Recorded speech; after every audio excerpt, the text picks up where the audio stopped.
अब के साल कुछ ऐसा करना, अब के साल कुछ ऐसा करना, अपने पिछले 12 माह के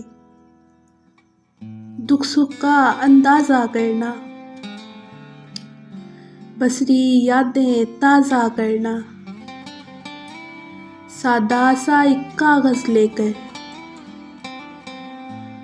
भूले बसरे पल लिख लेना, अपने सारे कल लिख लेना, फिर इस बीते एक एक पल का एक एक मोड़ अहाता करना,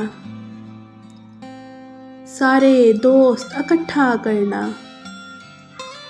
सारी सुबहें पास बुलाना, सारी शामें हाजिर रखना, फिर मोहतात क्यास लगाना। अगर खुशियाँ भर जाती हैं तो फिर तुमको मेरी तरफ से आने वाला साल मुबारक। और अगर गम भर जाए तो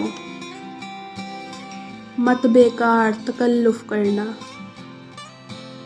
देखो फिर तुम ऐसा करना, मेरी खुशियाँ तुम ले लेना,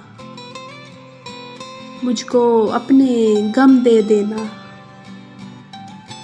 अब के साल कुछ ऐसा करना, अब के साल कुछ ऐसा करना।